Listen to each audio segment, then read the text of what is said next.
So I want to thank all those involved in putting it on in this lovely place. I learned what it's like when people come to my place in Vancouver and don't know what's new and what's old.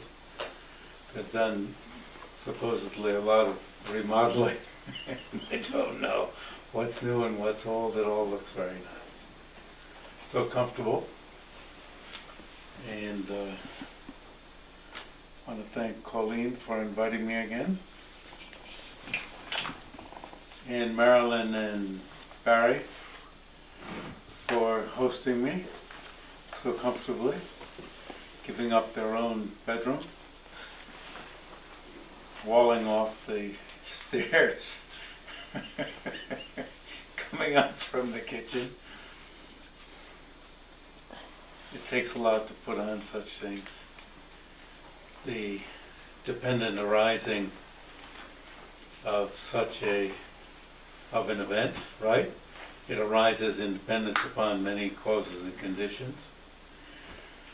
Like this house, might look as if it always was here, but it arose in dependence upon many causes and conditions, so the event arises in dependence upon many causes and conditions, doesn't exist in and of itself.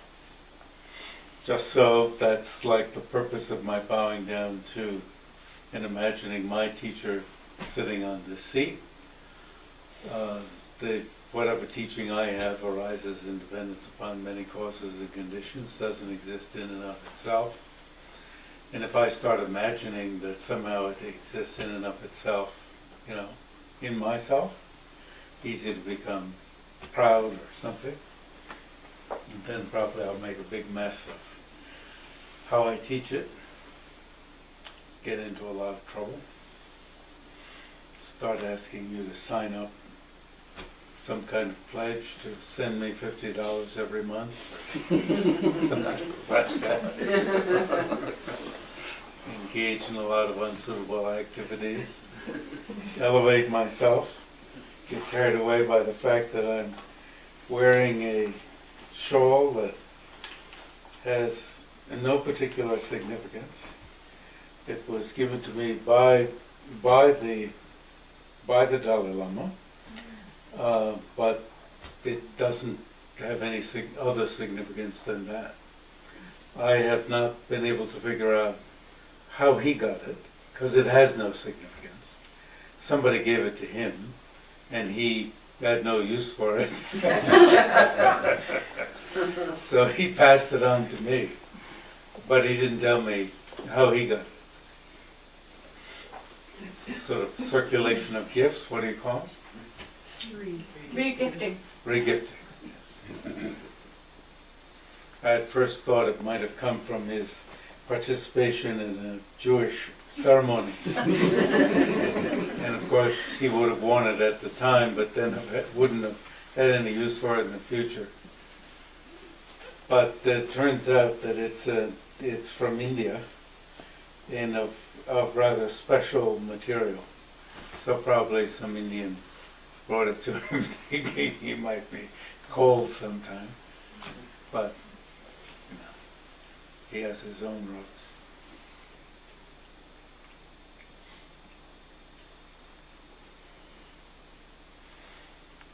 So then I thought I should wear it every now and then. And as I came in today, somebody said, "Oh, I guess this must be the guy," or something like that. So then I thought, well, it does have a purpose.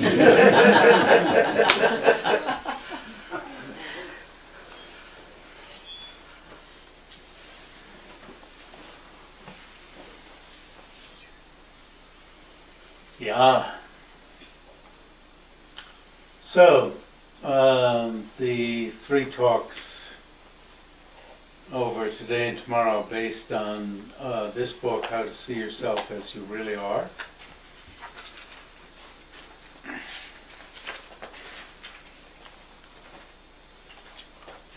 Which is based on teaching that His Holiness gave in 1972.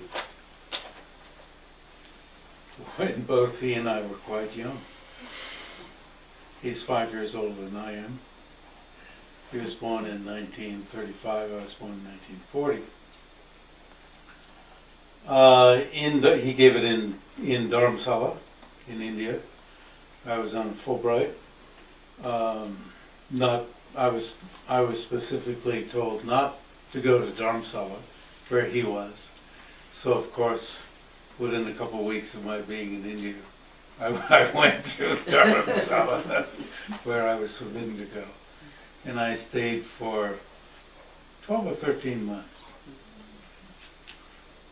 They found out where I was, but at that time everything was done by mail. So I would write back after a month or so and say, "Oh, where should I be?"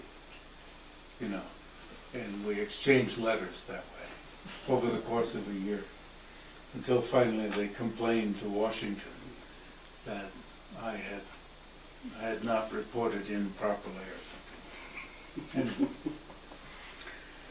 But soon after I got there, I found that he was lecturing on the medium-length exposition of the stages of the path to enlightenment.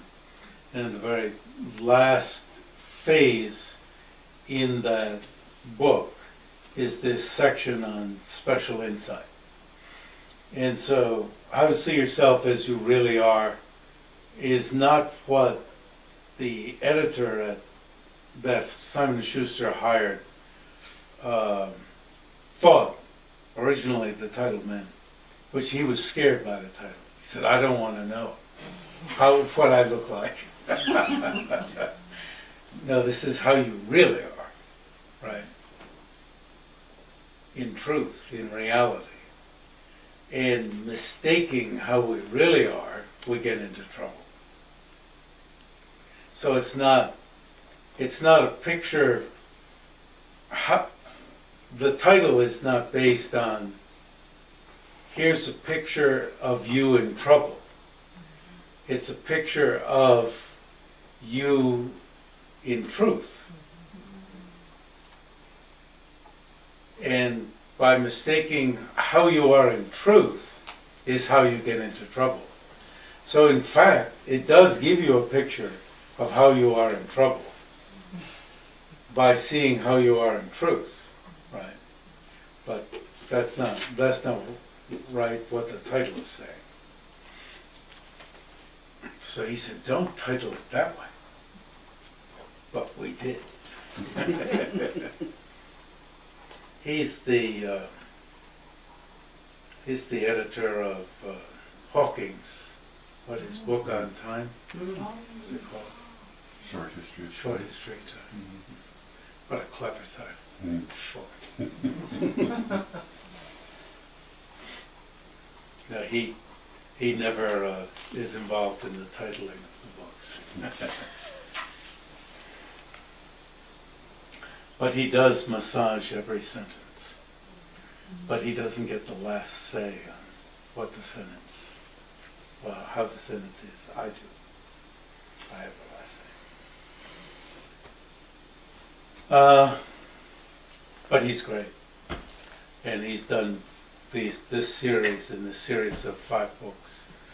And by now he's totally educated in this sort of system, so 98% of it is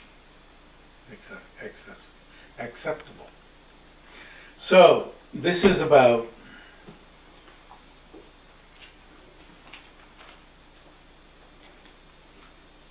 how we truly are.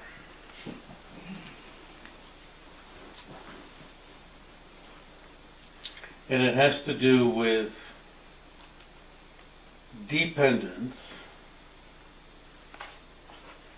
and mistaking ourselves for being independent, mistaking ourselves for being inherently existent. How many have read the book? Halfway. Twice. Being an overachiever.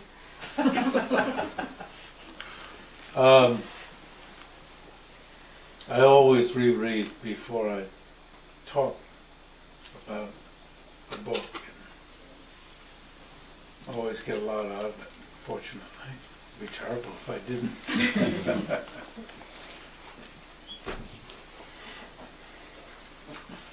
So,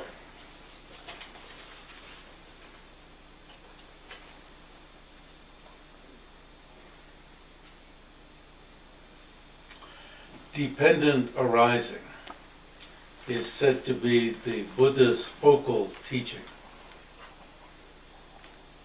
And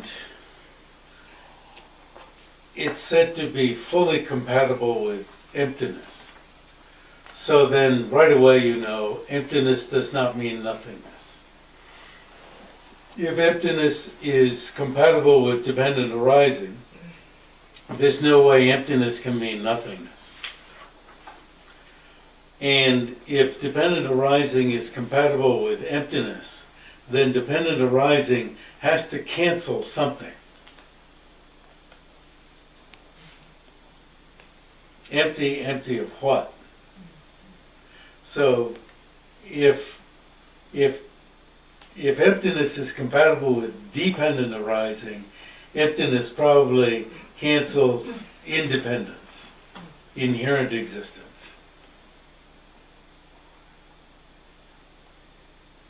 And for dependent arising to be significant, it must be standing in opposition to, like, inherent existence. For dependent arising to have great impact, we must be seeing things as if they exist in and of themselves. Even if intellectually we know things don't exist in and of themselves, for dependent arising to have any impact, to have any significance, it must be that we see things as existing in and of themselves. If we didn't see things as existing in and of themselves, dependent arising wouldn't have that much impact. And Buddha's doctrine would be, it would be like, yeah, I already know that. And the doctrine of emptiness would be, yeah, I already understand that. What else do you have to say? Really? It would be, yeah, I've already studied that. I understand it. What's next on the menu? And there might be something else that was worthwhile to look into in Buddhism, but it wouldn't be this. And if this constitutes wisdom, then all right, I've already got it. And sometimes it does seem this way.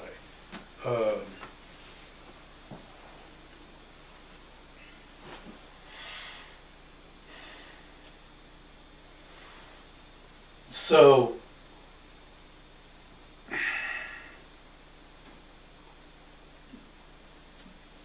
dependent arising has to be contrasted with common experience. Not so much with what we intellectually might already understand, but with our common experience, how we're led into emotional trouble. How do things appear to us in the midst of complicated emotions? So we might already understand a great deal about dependent arising, but be unable to apply it to emotional difficulties.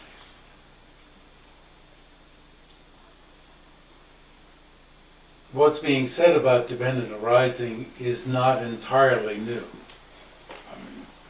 That this rug was woven, is that the word? Mm-hmm. By someone. Well, that's not entirely new, give me a break. But, I don't know about this rug, it's not that appealing. I have to use a better example. This one, that's a little better. Yeah. Sorry, I insulted your rug. How dare you insult my rug, see?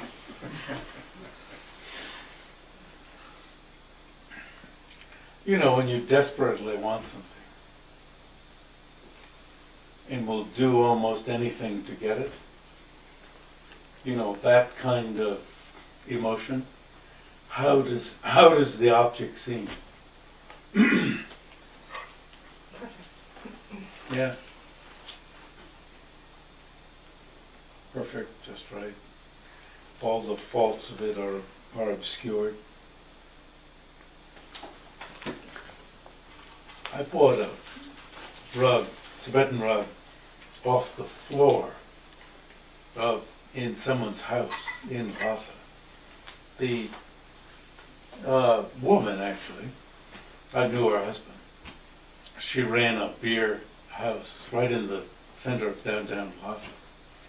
And it was a rug with 12 lotuses on it. And it smelled like hell when I got it home.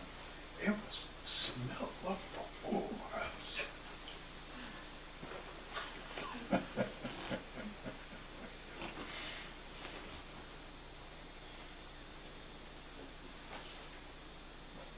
It's beautiful.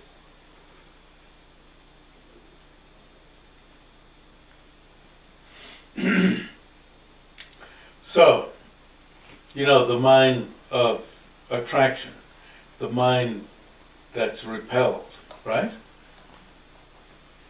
The mind that's repelled, that can't see any virtues in the object, the mind that's attracted, that can't see any disadvantages in the object. You know, that mind, if you look at that mind at that time,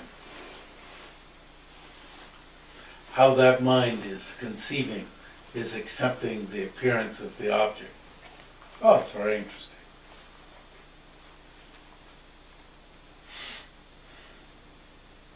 The quiche last night was very nice, very rich, very nice. Marilyn made, you know, things from the garden. And you made it, right? You didn't give things from the garden to somebody else to make. A little bit of accusation making. And so this morning, you know, I wanted another piece of that quiche. And she already made, I came down just in time to get the omelet. But I had room for another piece of that quiche. So I got that quiche. Did you have another piece of that quiche? I was hoping that nobody got the rest of that quiche. So I got a piece of that quiche. You know, how did that piece of quiche look to me in my mind, right?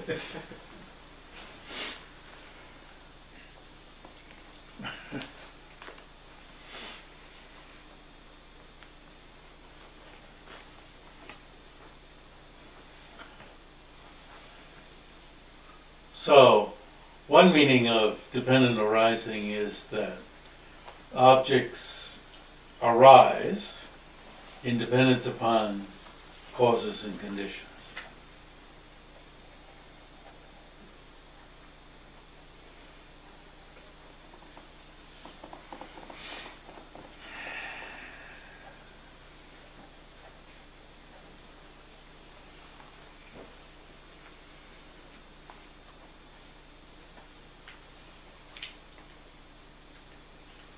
Sometimes it just seems as if the object is there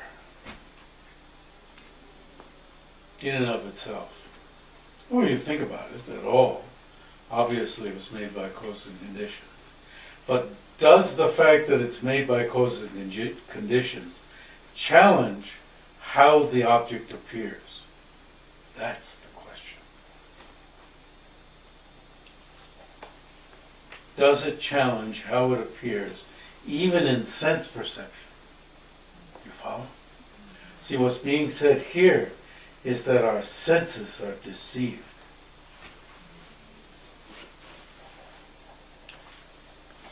Our senses, even from the first moment, are deceived.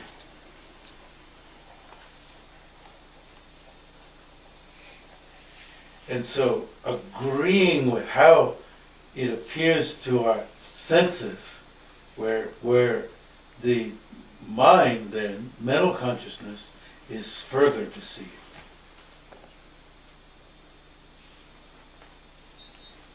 It's like, wow.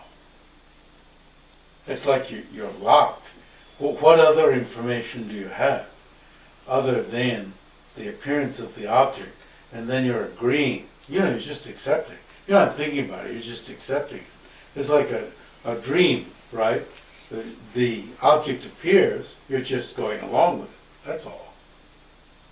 You're getting on a bus, right? And you just accept you're getting on a bus.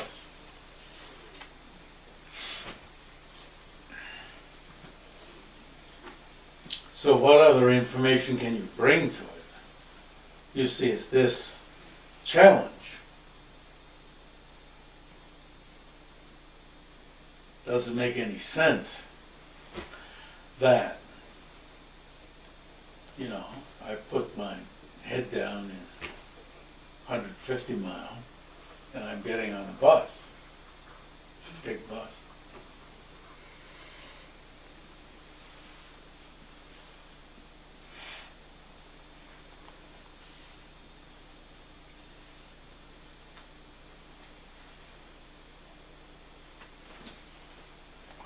So the exploration of the conflict between how things exist and how they appear and how they exist.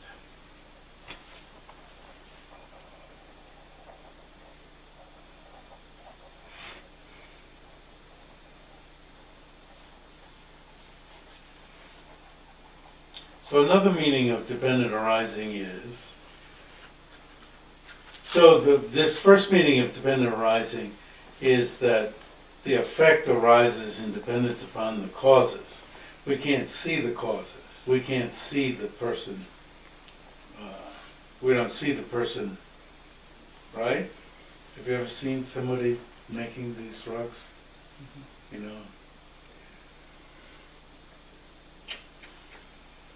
Put in some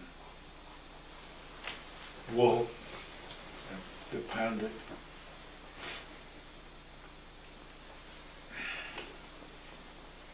Cut it afterwards. So arise means produce. Then another meaning of dependent arising takes arise differently and just takes it as meaning exist or established in dependence upon its parts. So the rug exists in dependence upon the parts of the rug, which are these, hundreds of thousands or millions of hairs, or this half and that half.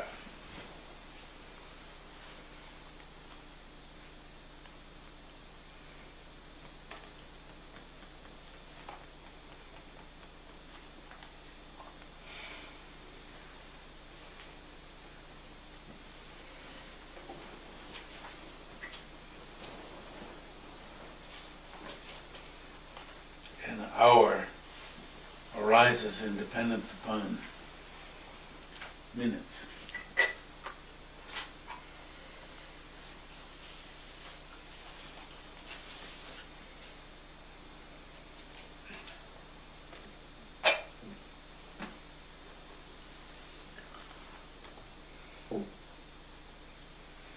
This then gets into like childhood questions you asked and children ask,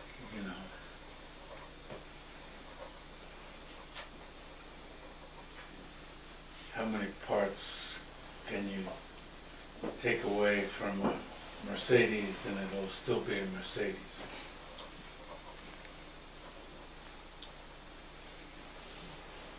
Kids ask so many of these questions, and after a while you just say, shut up. And Nagarjuna has 27 chapters of these types of questions. T.R.V. Murthy, I sat in on a course of his at Harvard in 1960 something, too.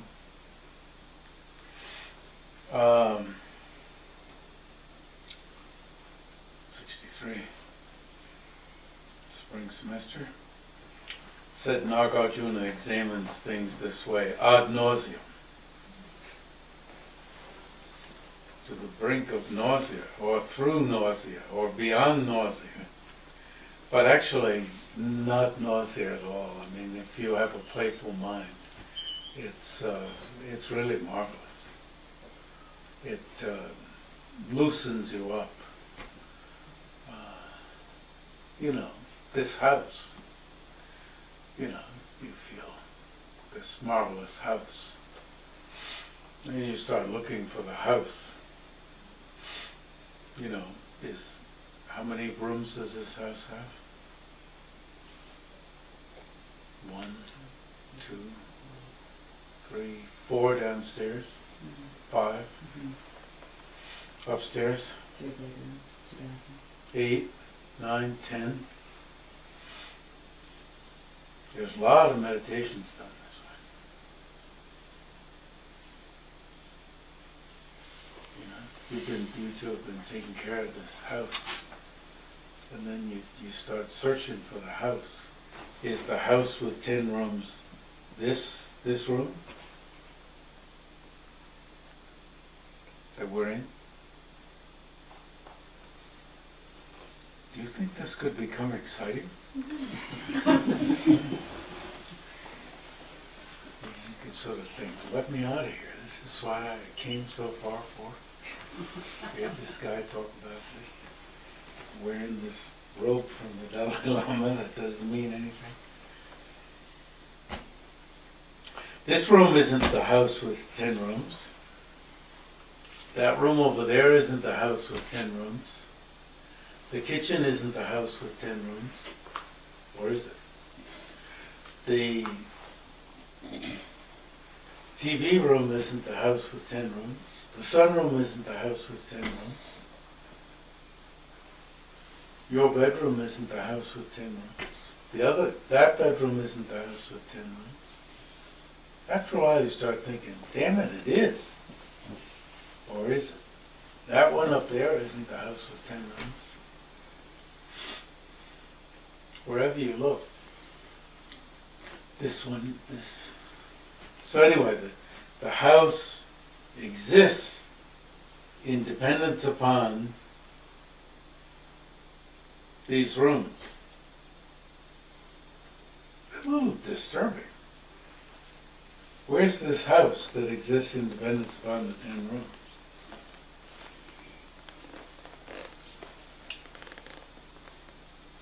Is the house separate from, you know, it exists in dependence upon the 10 rooms. Kind of sounds kind of good. But even when you say it, it's like, where's that house that exists in dependence upon the 10 rooms?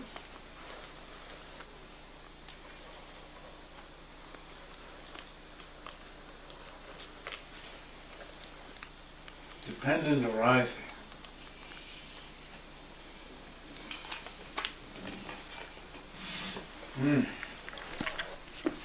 He's going out to find the house.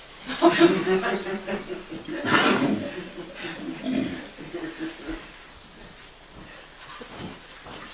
the bathroom? Yeah. We won't worry too much about it.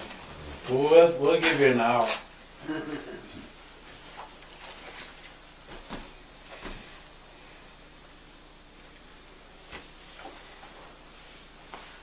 So, second meaning of dependent arising is arising or existing or being established in dependence upon its parts.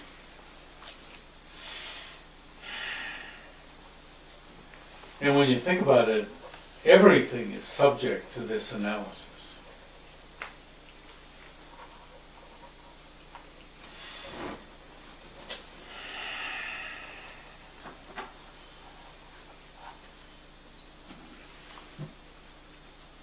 Yeah.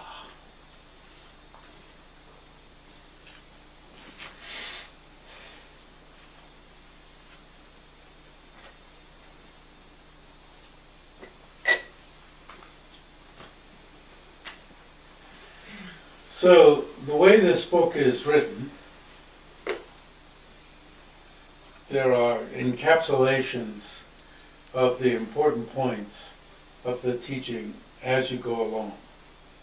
And then at the end is an appendix that contains all of those encapsulations.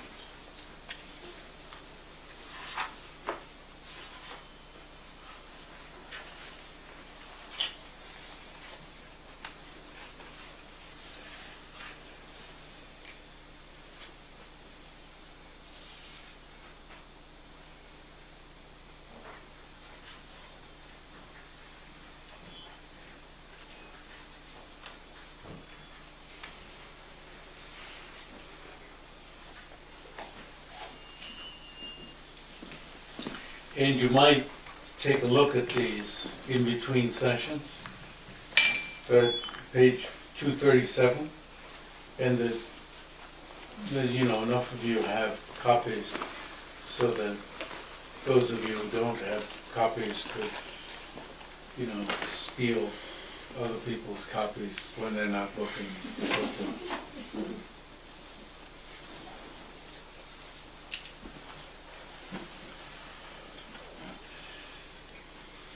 And think of something like,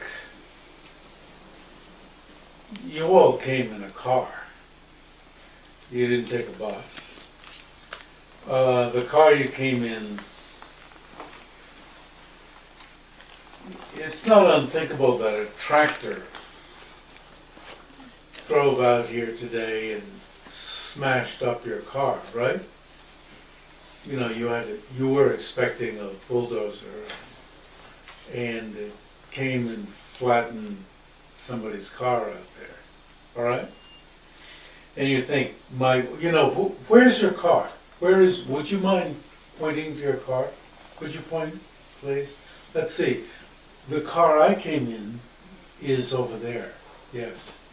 Where's, your car? I noticed it. Would you point to your car, please?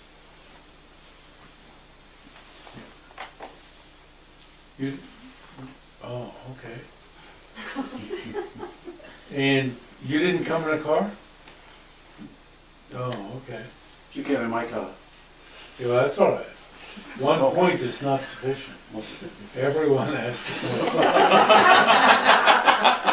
Now, kind of look at what you were pointing at, okay? What's at the end of your finger? And I don't mean the point of your fingernail. What are you pointing at? There's some car, right?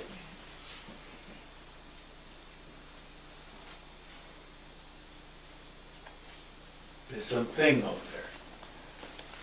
Now that thing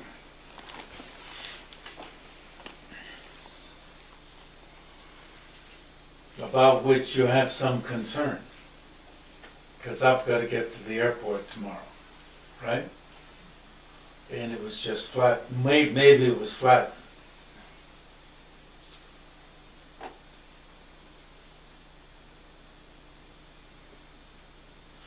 Now, I'm not asking a technical question. I'm asking a question of just what appeared to your mind.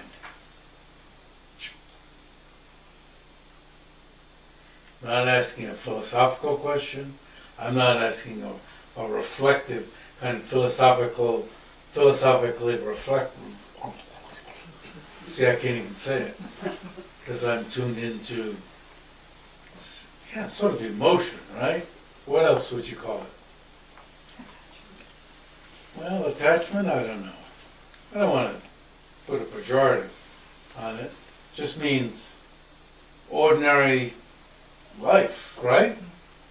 What else? Flow of just how things are. Ordinary living. Where's the kitchen? Right? I want lunch. Where's the bank? Shit, I don't know. I don't even know where Vancouver is anymore. There? Yeah. Yeah. Now I know where my money is.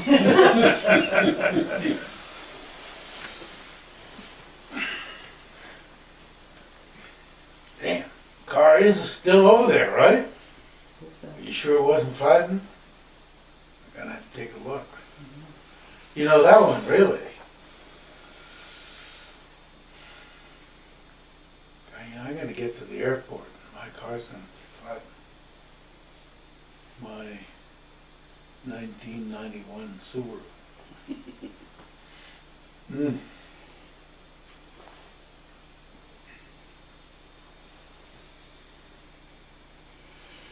What are you pointing at? Just kind of get that image.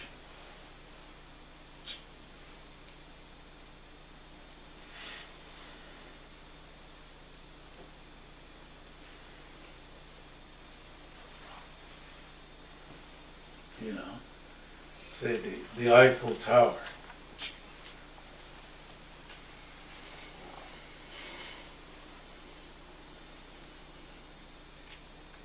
Just the ordinary.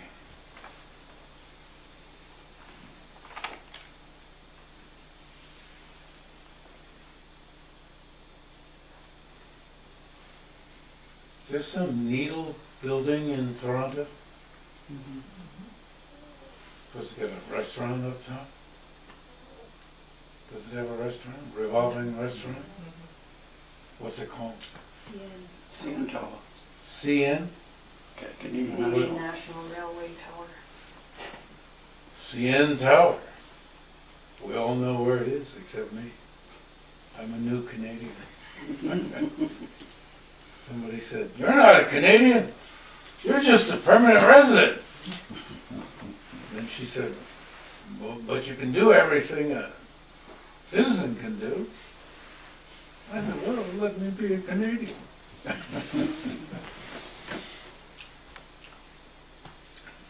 Your car.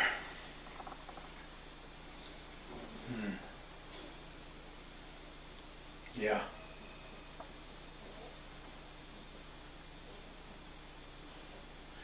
It's, you see, this ability to be able to tune into ordinary experience,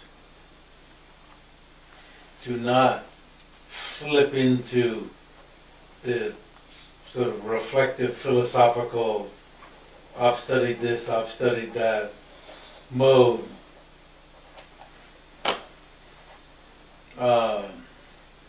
To be able to see how I'm seeing it at that moment.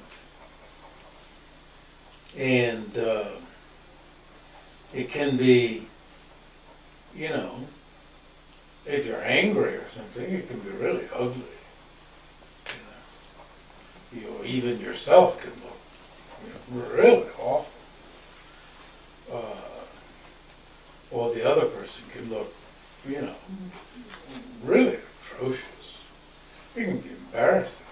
But it's so embarrassing that you don't want to see it. But the ability to tune into this and to watch it and stay with it and not interfere with it and just let it be, watch it, see it, see what it looks like, stay there. Why not?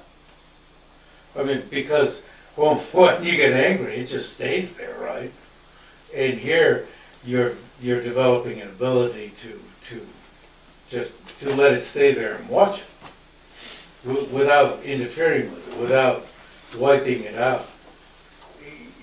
Sometimes people will wipe out these things and think, "Oh, that's emptiness," or "Oh, I've realized it's empty." That's ridiculous. It just your embarrassment caused it to disappear, right?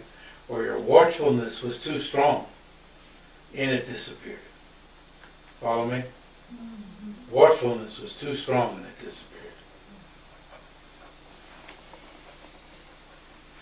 Because usually the watchfulness, you know, isn't quite like what we're doing, so this is a little bit new.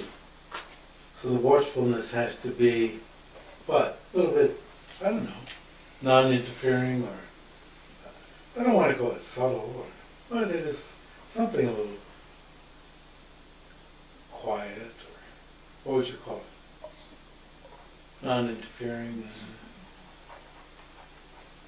smooth, gentle, but still that thing you're watching is carrying on, going on. Here with the car, we have a somewhat neutral situation. A little bit of concern. We know we're playing, so it's not too serious, but still you know where your car is. I know it this one. I was looking at it this morning. They moved the car. It wasn't there last night. I wonder when they moved it. They didn't want me to steal it last night, but I noticed it. Can you leave the keys in overnight here? Yes. You can. I can. Foolish you. Well, I probably couldn't find my way out.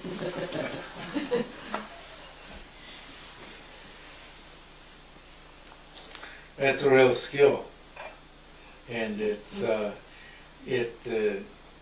the fulcrum, maybe, of meditation.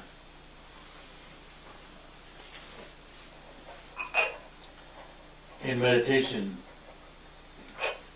you need analytical ability, but the analytical ability won't work if you don't have this other skill to see how things appear in the ordinary state. Because the analytical ability doesn't have anything to work on. It'll just convince you that you know what you're talking about.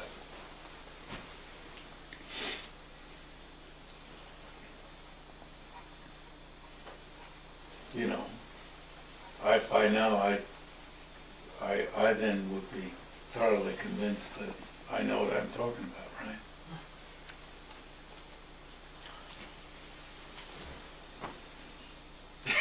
right? It's only in relation to it.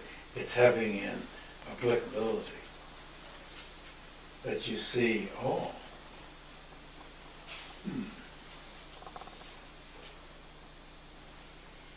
So, that it arises, exists, in dependence upon parts, does that conflict? Maybe the conflict is too strong. Does that challenge the way it appears? This is so nice that I'm trying to figure out how I can bundle it up, because I can probably, on my airplane ticket, take it home. I just have to somehow make it so you don't notice. And if I wrap it, the other side,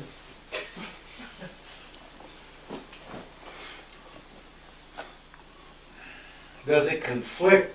Does it challenge the way it appears? The fact that it depends upon parts.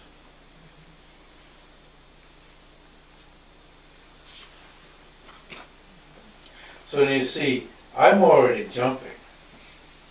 I'm asking you to notice how something appears, but then I'm already jumping to the second phase of doing something analytical.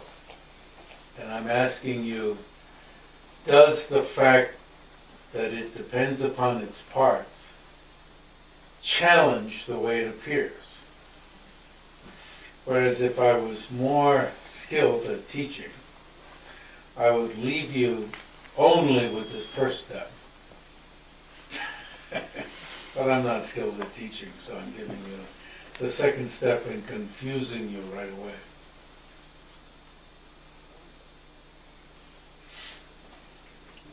Drinking coffee, I'm kind of compelled to go on to the second step.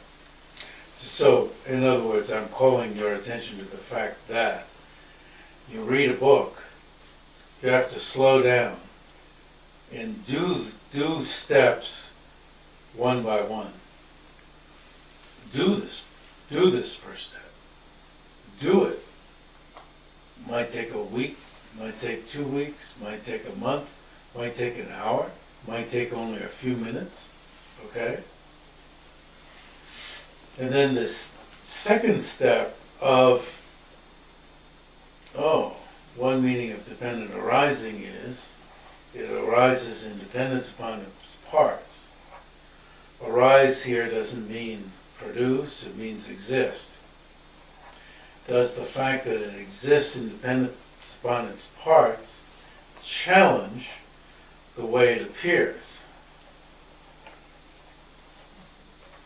Does it? It's a second step, and it's a completely different type of mind. Okay? It's a completely different type of yoga. This is yoga. First one is one type of yoga, second is another type of yoga.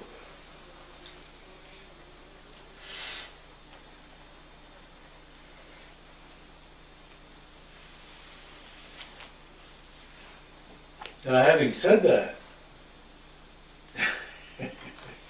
sometimes people say, well, first you got to do this, and then you got to do that, and then you do this third step. And sometimes you do the various steps. When you do some of the later steps, the first step begins making sense. And when you come back to it later, then you can really do the first step. Okay? So now I'm really confusing you. I've said, look, spend a week, a month, a year doing the first step. And then I said, well, maybe you want to do a whole lot of the steps and come back and you'll find that when you do the first step a year from now, because you've done these other steps, the first step will make a lot more sense to you. Like a lot of people, even in the text it'll say, you've got to bow down first, and then you can receive all these other teachings. Well, as even the Dalai Lama says, that's not necessarily the case.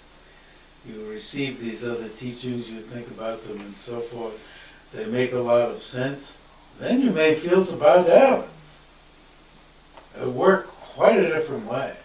So these teachings are like, they work laterally, I guess. He doesn't say it quite that way, right? But in the book, now I'm advertising another book. The book after this one was the title we started out with was How to Become Enlightened. We changed it to Becoming Enlightened. Yeah, Becoming Enlightened.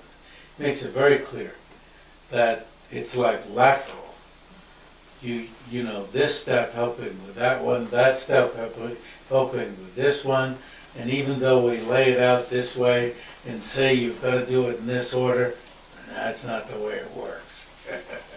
That's very, very true.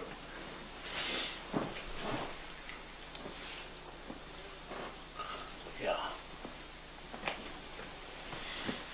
But indeed, spend some time. You've got to learn. In order to do that, you've got to learn all the steps. For them to work laterally, you have to learn all the steps.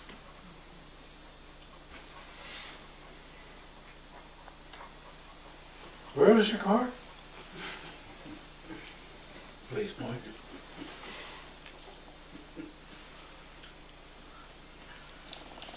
I think it moved. No, it didn't. There was one called Rolling Back. That's a good one, really, because that could happen, right?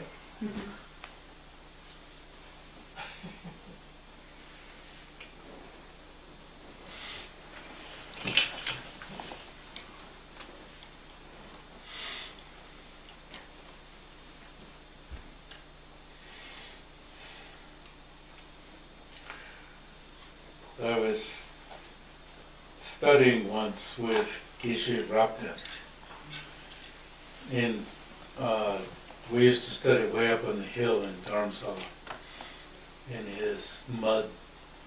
It was really, I don't know what the building was made of, but it looked as if it was made of mud. But anyway, it had one pillar in the middle. And meditators used to come down to his place, even though it was way up in Dharamsala. Meditators come down to ask him questions, often in the midst of our sessions. And we're studying, actually, something I brought, if you want to look in more to this, the fifth Dalai Lama's exposition of the steps about meditating on emptiness are at the beginning of this book, up through page, it's called Tantric Techniques, up through page 43, this first chapter of this book. He was teaching me the fifth Dalai Lama's section on special insight, and the fifth Dalai Lama's text is quoted here, and I spend considerable time explaining it. And if I was cleverer, I would have prearranged talking about Geshe Rabten. I just happened to be, and happened to think about it. But I prearranged bringing the book, obviously, for that reason, because some of the meditations in this are explained quite clearly also in that text. That's why I brought it. And he had come down to the area of the library. I lived somewhat close to him, up in Upper Dharamsala, and he had come down to the library for a teaching by the junior tutor of the Dalai Lama, and was staying in the home of the director of the library. And everything was very poor in Dharamsala at the time, and the home of the director, although it was new, this was a cement home, had no screens on the windows. And there were cows just outside the window belonging to an Indian family. And the room where he was teaching was full of flies. And there were flies crawling all over us, all over him and all over me, especially our faces. And he was teaching about identifying your sense of I, self, like your car, you know, and getting a hold of it, getting a sense of I. And we were both, I could tell, watching the flies crawling on each other's face, because we weren't going like this, because we'd have to always be doing this. So we just sort of let them crawl, which was a bit, I don't know, uncomfortable. But that's how it was. And as he was teaching, you know, you couldn't help but, you know, we were sitting this close. And he was saying, well, you know, there might be a loud noise nearby. And you know what it's like when there's loud noise. There's some sense of, right? And there'll be an opportunity in which you can catch your sense of, right? You see, usually the attention goes there, but there's also something, you know, there's an apprehension here, apprehensiveness. And so it would be an opportunity to catch, not let the attention just go there, but to catch here. And so, of course, shortly after that, something fell down on the sort of little porch area just outside the room where he was teaching me. Bang! And neither of us flinched.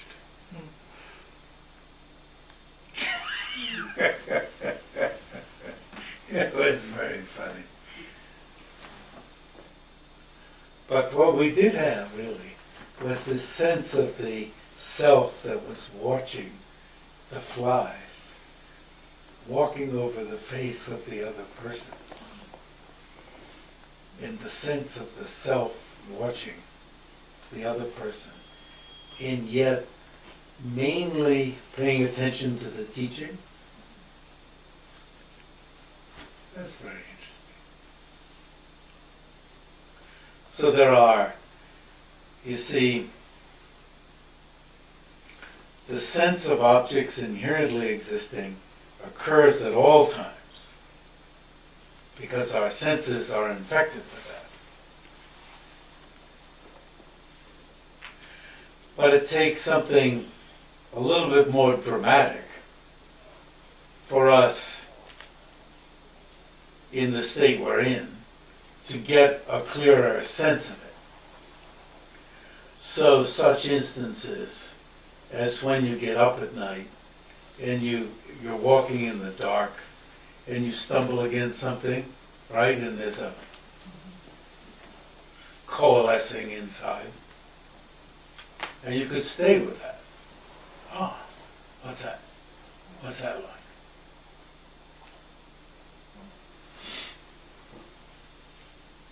Yeah. We're pausing for a tape change. What were we saying? So, because the sense of the inherent existence of the object infects every moment is available for getting a sense of what inherent existence is. But given that we're so used to it, what's needed is a more dramatic incident.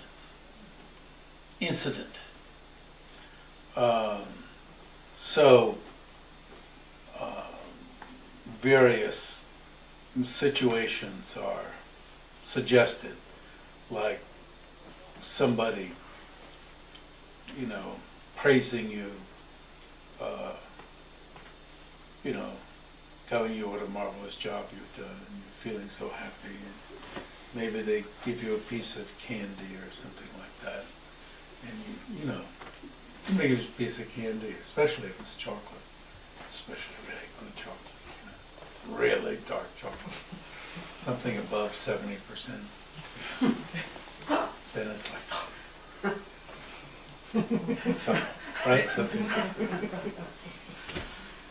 And or somebody accuses you, right? Oh, how could you make such a horrible quiche? That kind of thing. Where did you find those ingredients? Even when it's false, you have some feeling of it's, but you said it was so good. Something. Take double back.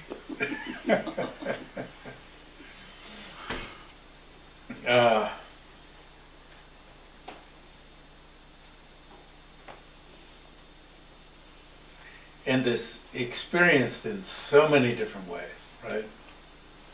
So, but in something that's quite neutral, but isn't neutral, like where's your car?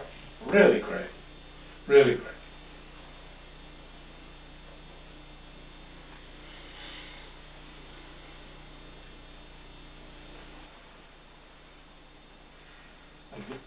His Holiness says here,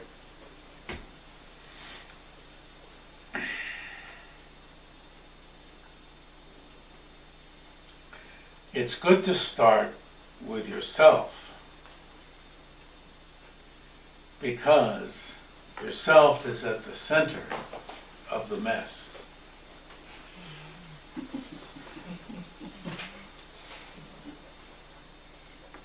And the texts also say this. But the texts also say, they say, start with the self, and then they say, like a chariot. That means like a car. And then like a car means, use the example of a car.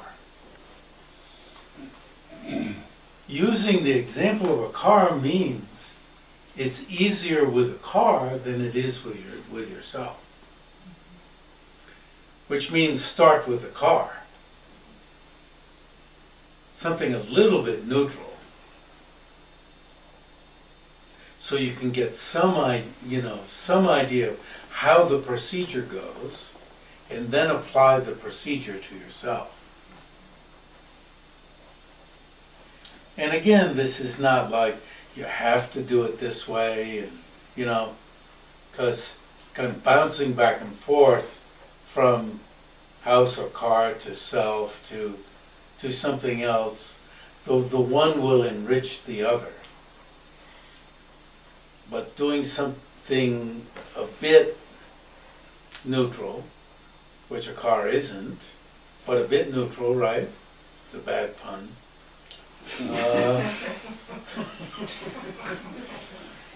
I hope you left it in park.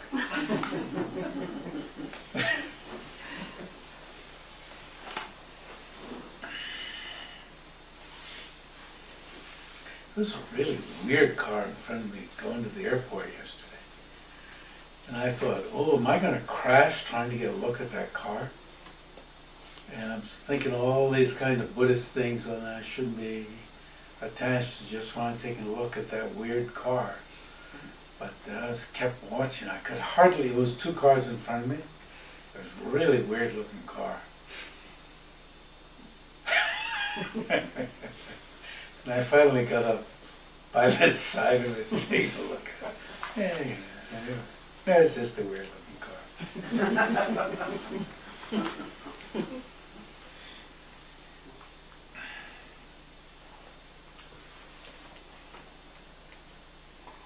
So Chandrakirti, for instance, uses the chariot, the car, as the example, so that you can get used to the procedure.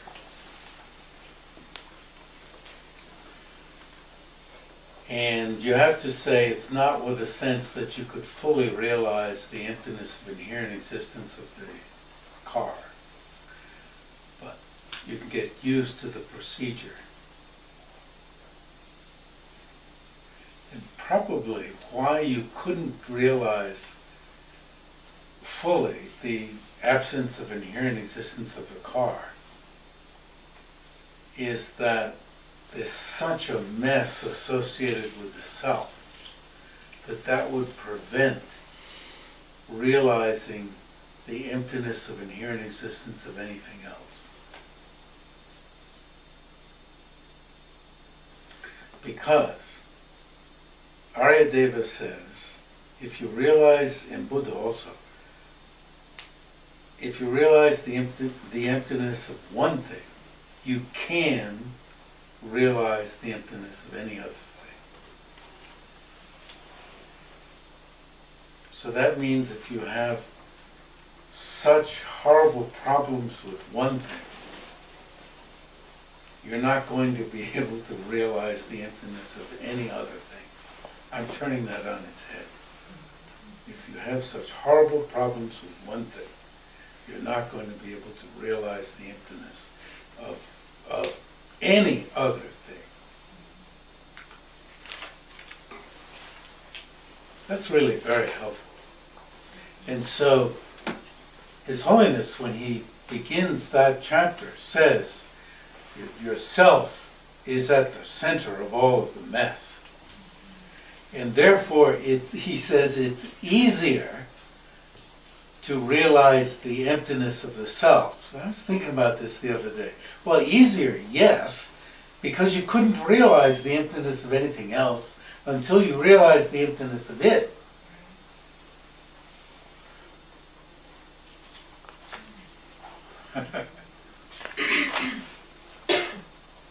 So really not you know, you see, there is a statement that it's easier to realize. There's a lot of thought on this topic.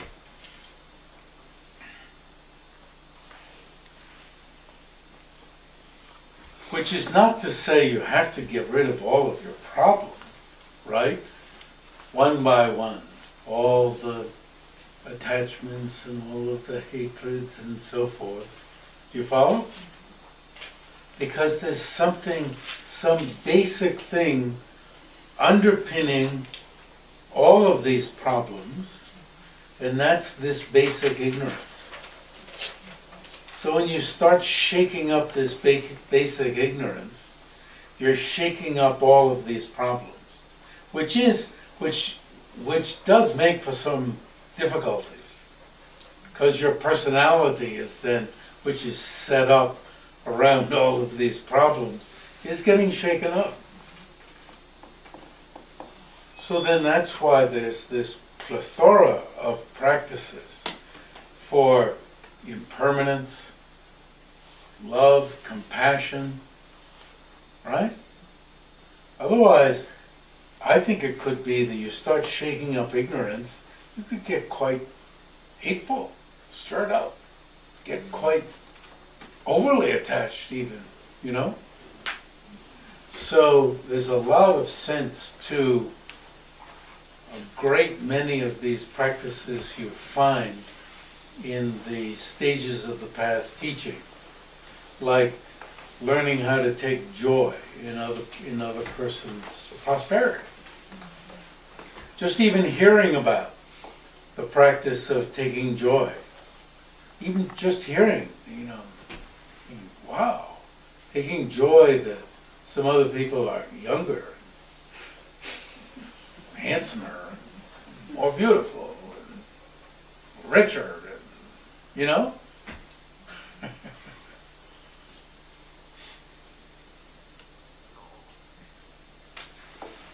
So if you look through all those other practices begin making, a lot of sense. Practice of disclosing ill deeds, of feeling, oh, I'm really sorry I did such and such. I'm not going to do any more of that. We're getting into a lot of things. I never know where these things are going to, how it starts. I never know how it's going to start. Once it starts, then it just goes. One thing after another. So, questions? We have 5 minutes. I was wondering about when you get that sudden sense of, and you recognize that it's an attachment to the self, it's the I. How do you negate that? Like, is it just practice and practice and practice? I think, there are the steps in here. One important thing is to notice it, see what it looks like, and stay with that. And think, does this kind of appearance occur to me in other circumstances?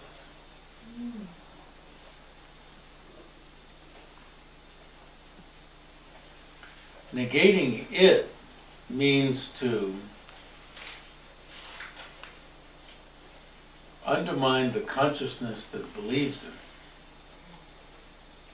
Undermining the consciousness that believes in it is to use various types of reasonings. One of the reasonings is dependent arising. And the book lays out these reasonings, and we'll go into them. Some of the reasonings will seem sensible to you, and others won't.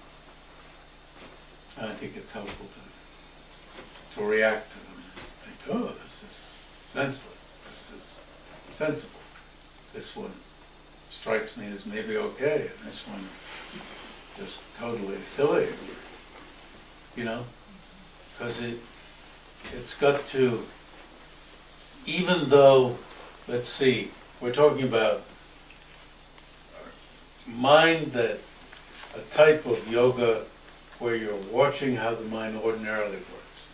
Then you're talking about an analytical mind. Now this analytical mind is going to have to work on that one. For it to work on it, these two are going to have to come together. So this one's going to have to make sense. It can't be just superimposed. You know, like blah blah blah, go away.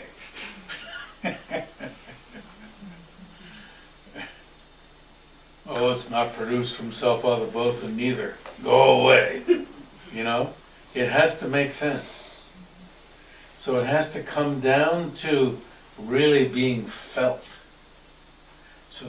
So the analytical is going to have to come down to, like this one, being felt. And then it's going to have tremendous impact on this level. It's going to have to be disturbing. And if we make some progress here, it's going to have to be on exploring those reasonings and you know, facing, you know, this looks like garbage. This looks like you're just setting up some straw person and lighting a match and it's not working. Yes. It's been said, life is like an illusion, right? Like an illusion. Illusion. Now, if dependent arising equals emptiness, and emptiness equals dependent arising, how do we know it's not another illusion or delusion?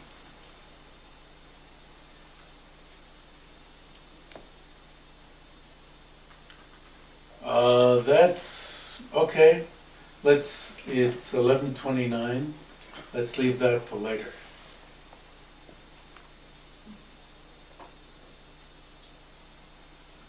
I need lunch. So, like an illusion, lunch could be like an illusion and still fill the stomach. But an illusion couldn't fill the stomach, right? Like an illusion could, but an illusion couldn't. But that doesn't answer his question, right? No, we have lunch. His question is dependent arising going to be just an illusion, or is it going to be like an illusion, right? So I won't pretend I've answered it. Okay. So we're resuming at... Okay. So it's good to dedicate the whatever little merit there is in a session to the welfare of as many beings as you can possibly imagine.